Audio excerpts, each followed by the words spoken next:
you. Oh, thank you. Thank you. Oh.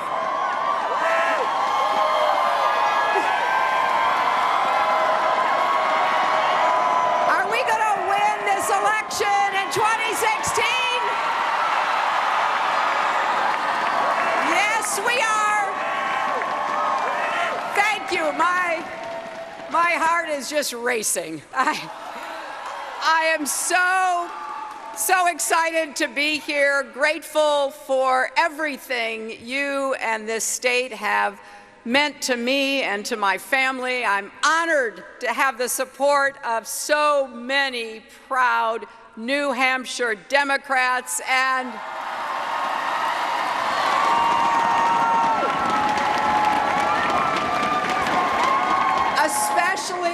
especially your terrific governor, your amazing senator who used to be governor. You know, Maggie and Jeannie are women who know how to solve problems. And they bring common sense and common purpose to everything they do. I also want to thank Congresswoman Annie Kuster, all the state senators and representatives,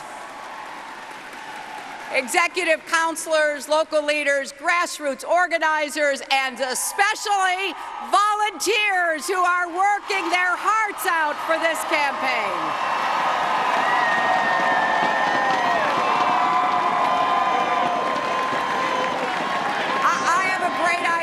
I think we should just transport all of you everywhere we go around the country together.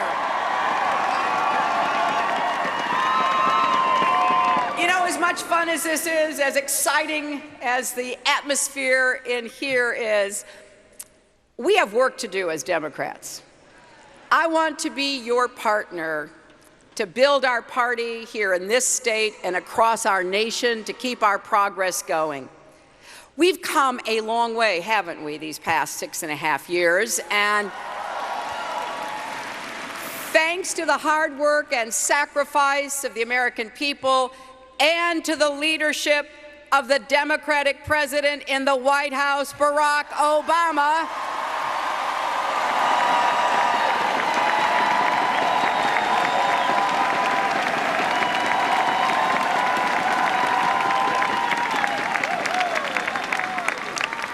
we're standing again, but we're not yet running the way America should.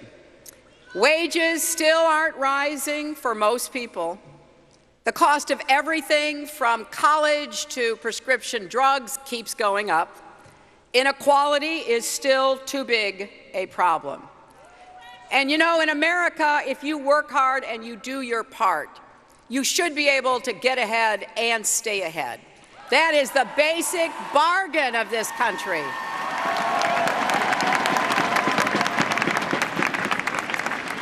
You know, that's the promise that my grandfather believed in when he went to work every day in the Scranton lace mills.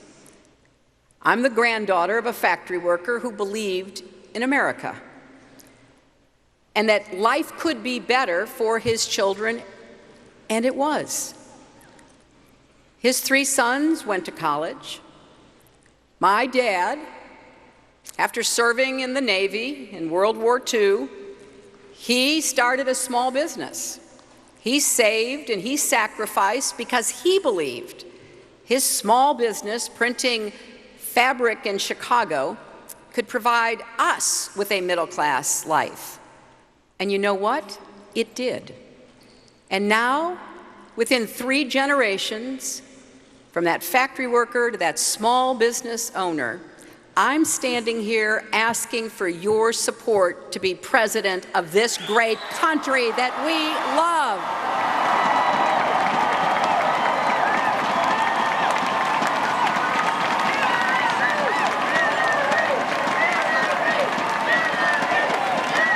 And so, that is what we are fighting for as Democrats. We are fighting to make sure that dream, that promise, is just as vital and real tomorrow and the years later as it was for my grandfather and my father. You know, when my husband put people first,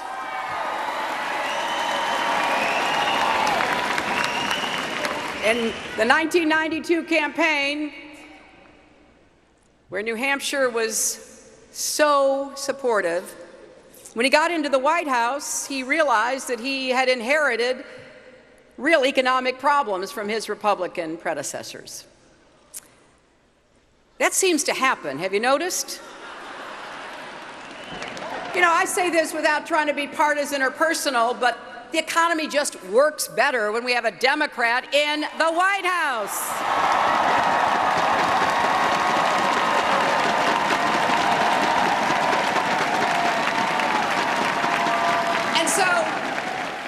After 8 years of hard work, a lot of political heavy lifting, the end of Bill's second term, there was a really important set of statistics that represented the progress we made. 23 million new jobs, a balanced budget. But you know what was most important to me? For the first time in decades, everybody benefited, not just those at the top, but people in the middle, people at the bottom. Everybody saw their incomes go up.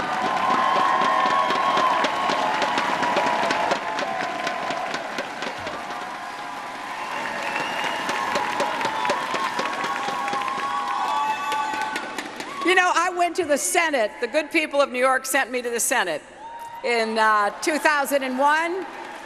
And I was excited because I thought, look at what we've accomplished.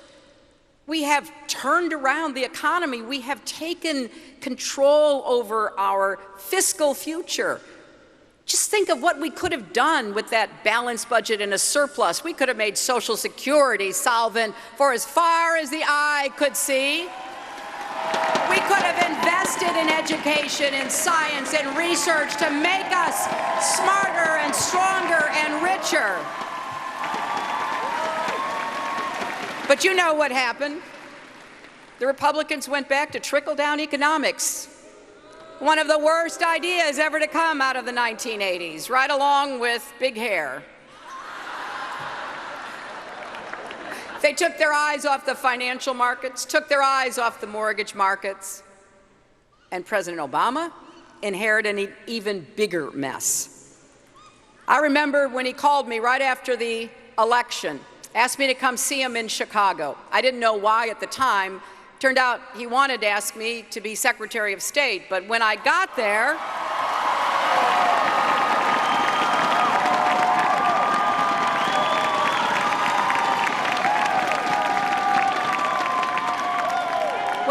what he wanted to talk about was how dangerous the economic situation was. He said, it's so much worse than they told us.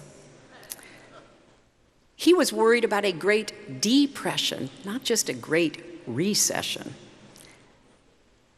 And he had to really work hard. Under his leadership, and thanks to the sacrifice of so many Americans, we pulled back from the brink of depression, saved the auto industry, curbed Wall Street abuses, and provided health care to 16 million people.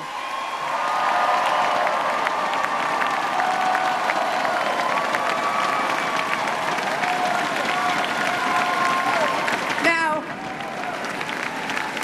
the only way that the Republicans can win is if they count on collective amnesia from the American people.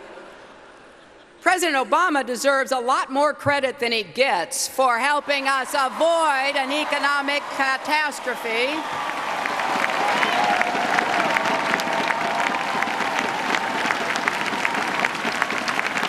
And I know it's very inconvenient for our Republican friends, but the facts do speak for themselves. Economic growth is stronger Under Democratic presidents, unemployment is lower, the stock market rises faster, businesses do better, and deficits are smaller.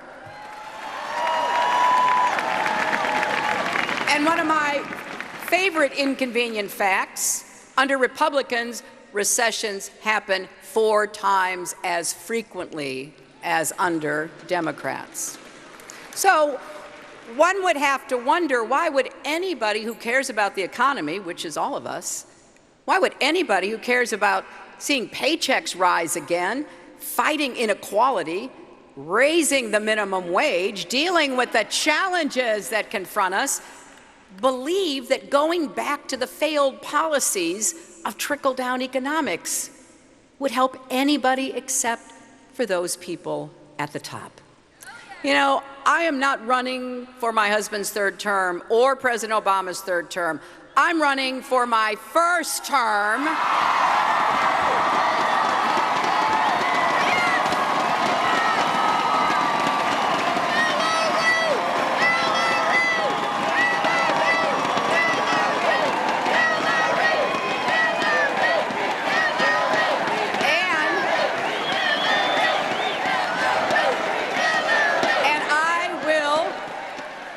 I will proudly carry forward this record of Democratic achievement. We know what works and what doesn't. It works when middle-class families get a raise. That will be my mission from my first day as president to the last.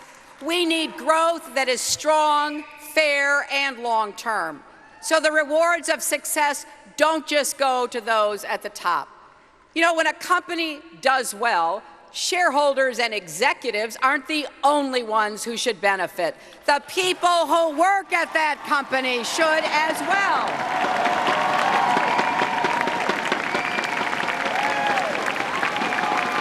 The people who actually produce the profits should share in them. If it can work for MarketBasket across New England, it can work across America.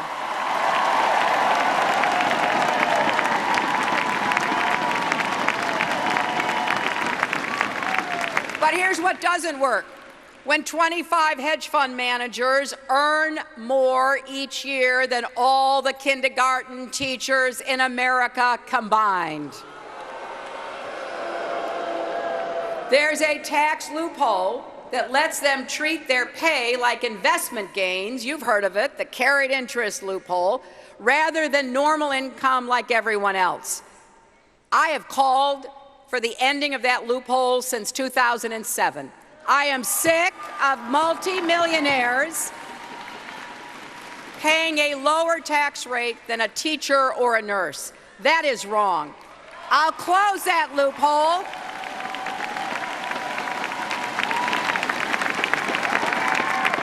And I will reform our tax code so everyone pays their fair share, particularly those who have the most benefits. I have proposed incentives to encourage long-term investments in small businesses, hard-hit communities, and building our country, not the quick speculation and trading that goes on. I want to see tax credits that will encourage apprentices and profit sharing. I want young people brought into our economy again so that they have a chance to have a better future.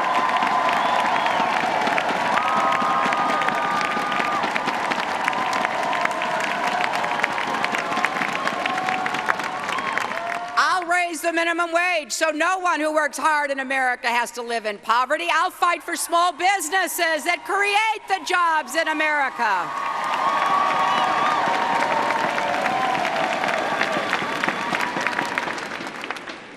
We're a small business country. I want to be the small business president.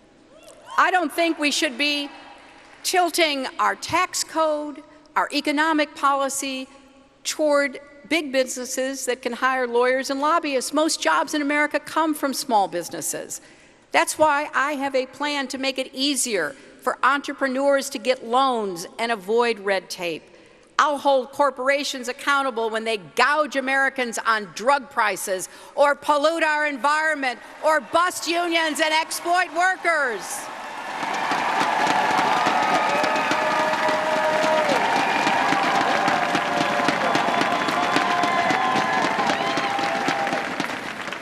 that's just the beginning. We're going to do what works. Because as important as economic worries are, and I hear them everywhere, they're not the only ones that families face today, are they? If you get out there and you actually listen to people, as I've done all over New Hampshire, you hear about problems that rarely make the headlines, but that keep families up at night. I've listened to those stories. I've heard about the heartaches and the hopes. It really has motivated me to roll up my sleeves to come up with solutions that can help make a difference in the lives of families here and everywhere across our country. For example, I never expected that substance abuse and mental health would be major issues in my campaign until I came to Keene on my very first trip. And then I started listening. I heard story after story about heroin, pills, meth, alcohol, other addictions. I met a grandmother who's taking responsibility for raising her grandchild because her daughter's struggling with addiction. She can't be the parent she should be. I've sat and listened to moms and dads who've lost their children, counselors and doctors and police officers who've done everything they can to help save people. One man in Laconia said to me the other day, "I don't want to go to more funerals." When you hear those stories, it's hard not only to be moved and sad, but it's also motivating. At my first town hall about this issue in Keene, hundreds and hundreds of people packed into the gymnasium, and they told their stories. And then in Laconia, just a few days ago, we heard about solutions. I've got a plan to do something about this epidemic. More and better treatment and prevention, especially for young people. Making sure everyone who writes prescriptions is trained in addiction. Putting rescue drugs like Naxalone in the hands of first responders.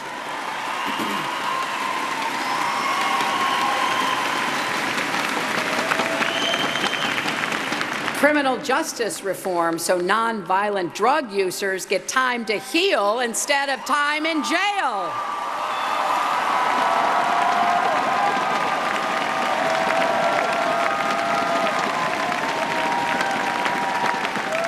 There are so many stories that people share with me. That's what drives my campaign. That's what gets me up every day. Often I'm asked, how can you do this? Well, it is challenging, but it's also incredibly rewarding because I meet people who are so resilient, so filled with purpose and hope. I want to be the president who takes on the big challenges. Look, we have to worry about how we make sure Iran never gets a nuclear weapon. We have to deal with the refugee crisis in Europe and so much else. But I also want to be the president who keeps listening, who hears about the challenges you talk about around your kitchen table, like student debt. A student here in New Hampshire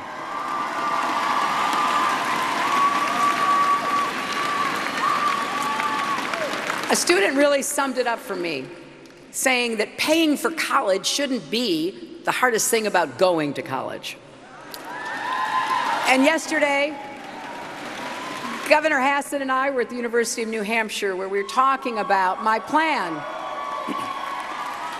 and where we heard from two students who very clearly and emotionally talked about what their challenges were trying to get the education they've always dreamed of. I call my plan the New College Compact. As president, I will make sure families can afford to send your kids to college. Everyone with student debt can refinance that debt, just like a mortgage or a car loan.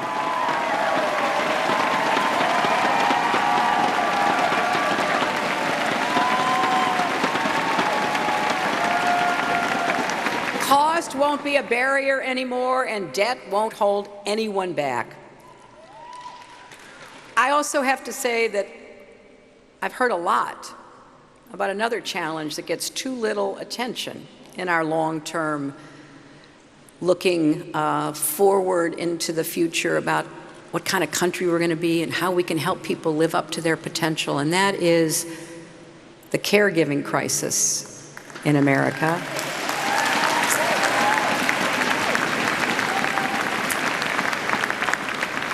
I met a woman in Dover who's caring for her husband with Alzheimer's and her mother with Alzheimer's. I just met a young man backstage who's had to go to part-time work to take care of his mother with Alzheimer's. People don't know where to turn. They don't know where to get help. As a senator, I passed a law giving family caregivers more support. And as president, I will make this a national priority for families, number one.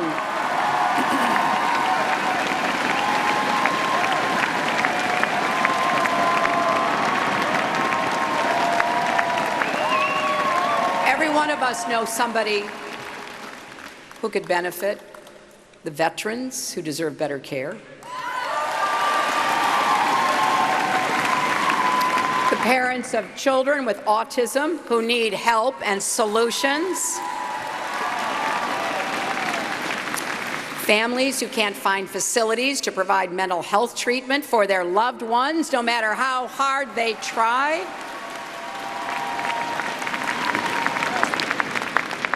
You know, it was summed up for me by the single mom who's juggling a job and courses at a community college while raising 3 kids alone. She said, look, I don't expect anything to come easy. But she asked me, isn't there anything we can do so it isn't quite so hard? These are all challenges leaders should care about, problems that don't get nearly enough attention on the campaign trail or in Washington. Well, I'm not only paying attention. As president, we will get results together. Because if you want a president who will tell you everything that's wrong with America and who's to blame for it, you've got plenty of other choices.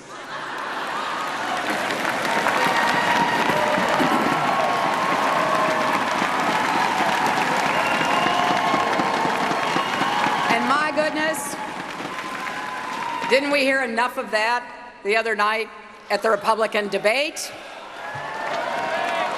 But if you want a president who will listen to you, work her heart out to make your life better,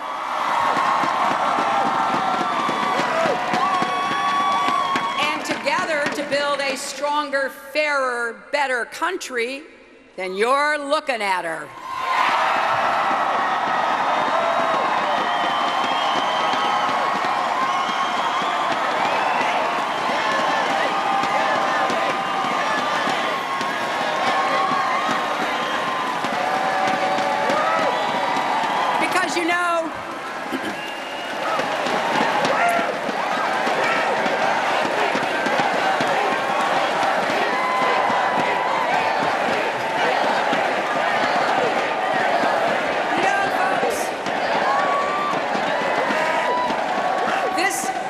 Election ultimately is about finding a leader with a vision for the future, broad enough to encompass this great country of ours, and the skill and determination to lead us there. Someone who can defend and build on the progress we've made, not let it slip away or get ripped away. I will stand up to all the attacks from the super PACs and the Koch brothers every chance I get.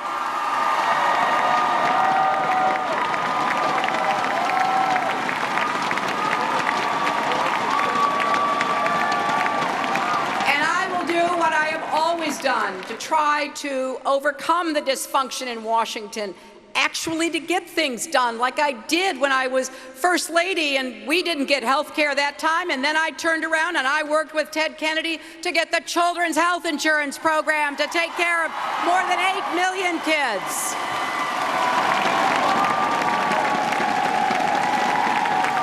Or when I was in the Senate And I realized that our National Guard didn't have the same access to health care, and I teamed up with Lindsey Graham, and we passed it, so now every single one of our National Guards has that same option that they should have had before.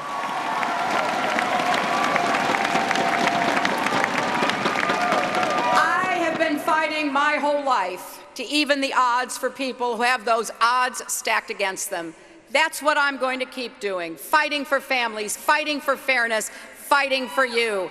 And I've learned that through a lot of experiences, but I really learned it first from my own mother. Abandoned and mistreated by her family, she was out on her own at 14 working as a housemaid. She channeled her hardships into a deep commitment to serving and respecting others. She's been my touchstone, guiding me through my life of service. My first job out of law school wasn't at some big New York law firm. It was with the Children's Defense Fund, standing up for kids who needed a fighter.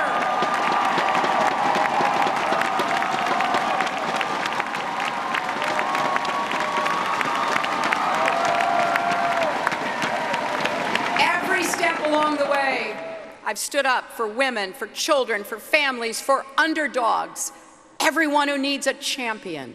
And I'm just getting warmed up. I believe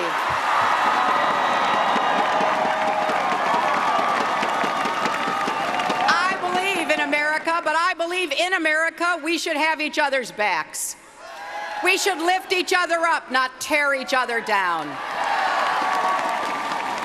And that is especially true when it comes to lifting up women who deserve equal pay for equal work.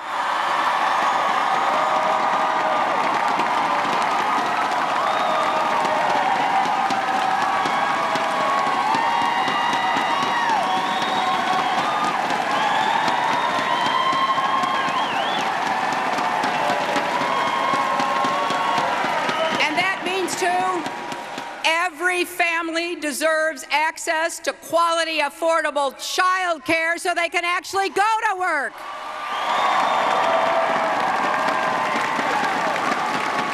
Every American should have access to paid family leave so you don't have to choose between a paycheck and taking care of your baby or your mom or your dad.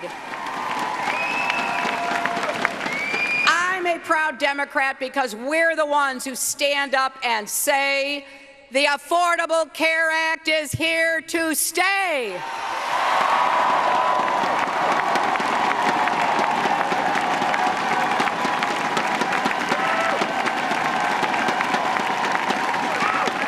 We have come too far. We have fought too hard to let anyone take it away. We're the ones also who understand we have to make Social Security even stronger, and especially for widowed, divorced, and single women who are the poorest older people in America.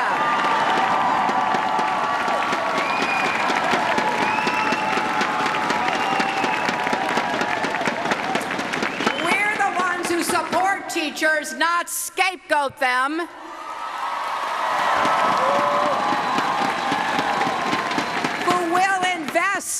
In universal pre-kindergarten and early childhood education so all of our kids get the best possible start. It is past time for us to get over the toxic debates about education that have paralyzed us for too long. Let's focus on what actually works to help teachers teach and children learn.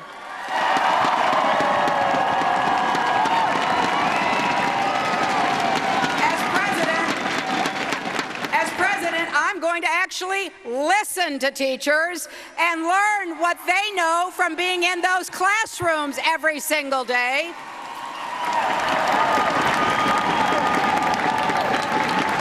I will fight for strong public schools in every zip code and community across America.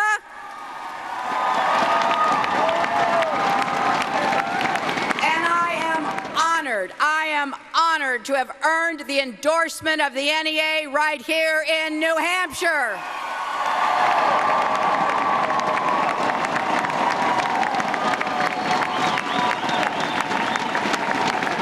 And Democrats believe we don't have to choose between protecting our environment, combating climate change, and growing our economy. We can do that by embracing clean, renewable energy.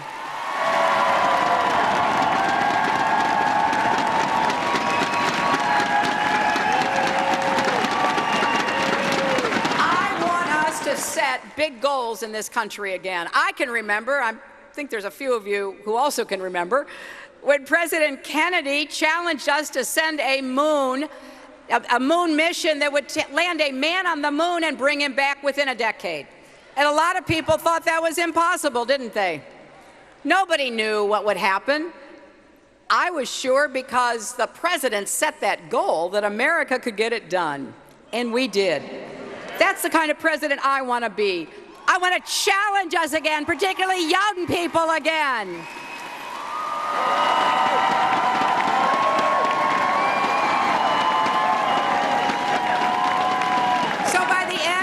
By the end of my first term, we will have installed 500 million more solar panels. And by the end of my second, we will produce enough renewable energy to power every home in America. We can do this.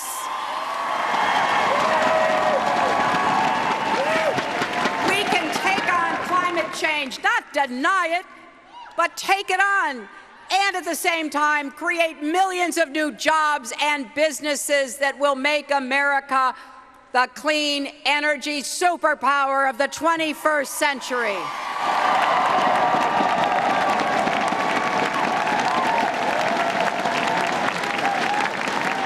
And boy, Democrats believe, and we're the only ones left who believe this, we have to stop the flow of secret, unaccountable money that distorts our elections and drowns out the voices of American voters.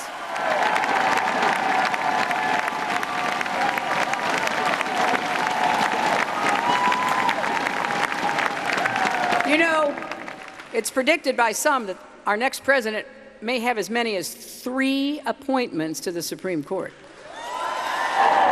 Now, if you weren't convinced to vote for a Democrat before, I hope you are now. I will appoint justices who will protect every citizen's right to vote instead of every corporation's right to buy elections.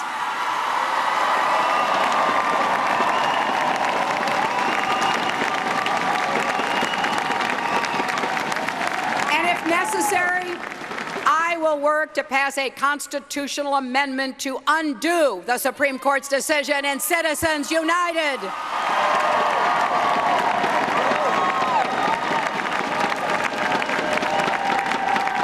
And we Democrats believe that no matter who you are, what you look like, what faith you practice, or who you love, America has a place for you, and you should have the same opportunity as anyone else to live up to your potential.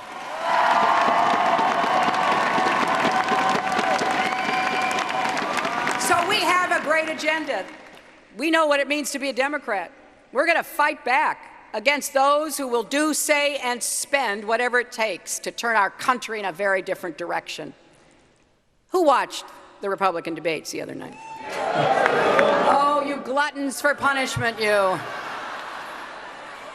15 candidates, 5 hours, not a single fighter for the middle class. And the fact checkers are having a field day with their answers. The Republicans' positions are not just factually inaccurate, they are deeply out of touch and out of date. Not one of them offered a credible plan to make college more affordable or combat climate change. Did you hear anything about family leave or preschool? Or what about putting an end to the gun violence that plagues our communities every single day?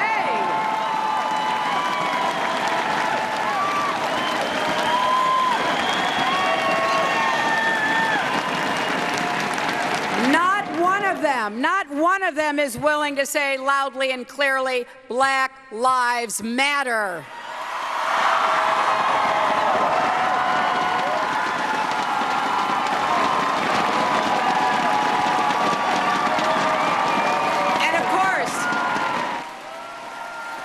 No solutions for skyrocketing prescription drug costs, no ideas about how to raise incomes, no ideas at all when you stop to think about it.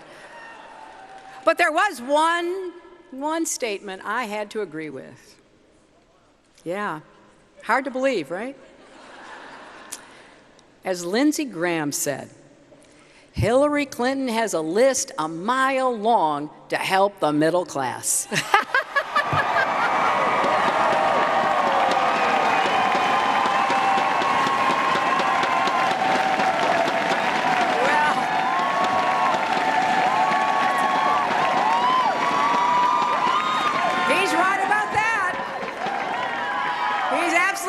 About that.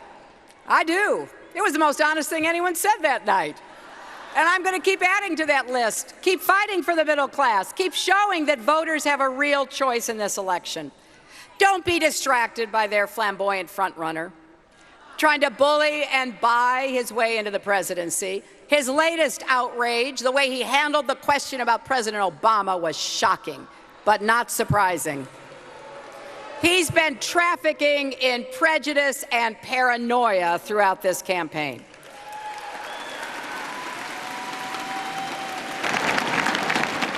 But I got to tell you, if you look at the policies of the other Republican candidates, they are just Trump without the pizzazz or the hair.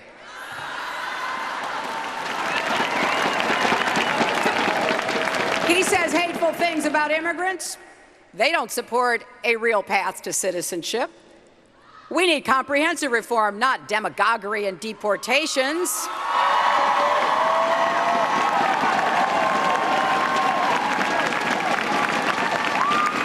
And we have heard Mr. Trump insult and demean women. You know, by the way, Donald, when you say you cherish women, that really doesn't make it any better. Why don't you stop cherishing women and start respecting women?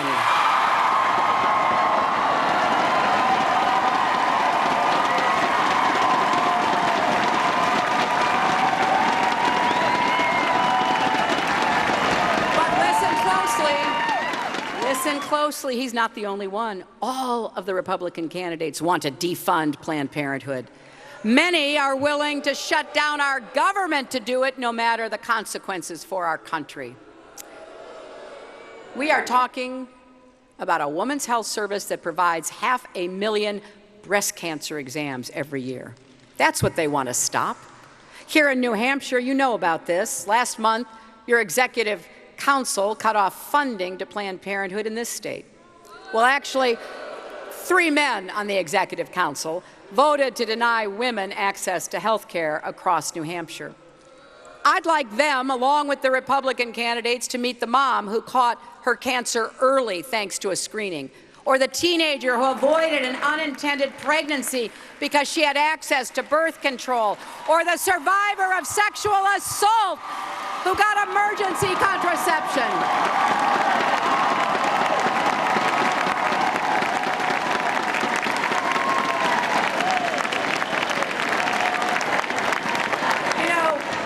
These extreme views might be right for the Republican primary, but they are dead wrong for America. And now I know that when I talk like this, some of the Republicans say I'm playing the gender card.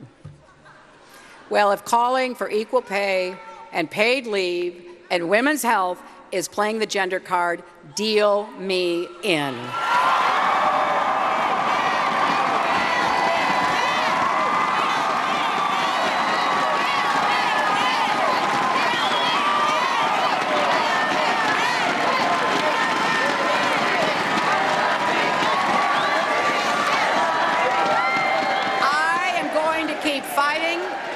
I'm going to fight until every woman has the rights, the opportunities, and the respect she deserves, until every little girl in America knows without a doubt she can grow up to be anything she wants, even President of the United States.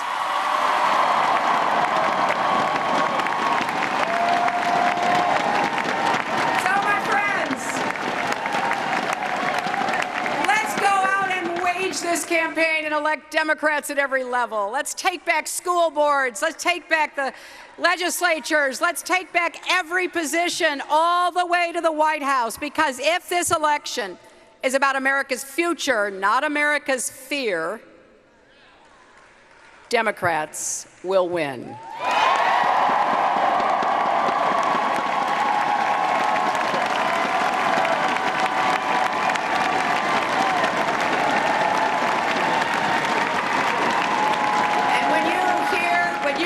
Mr. Trump saying he wants to make America great again, respond, America is great. We just need to make it work for all the people in our country again. So, I think we're going to have a great campaign. It's going to be fun.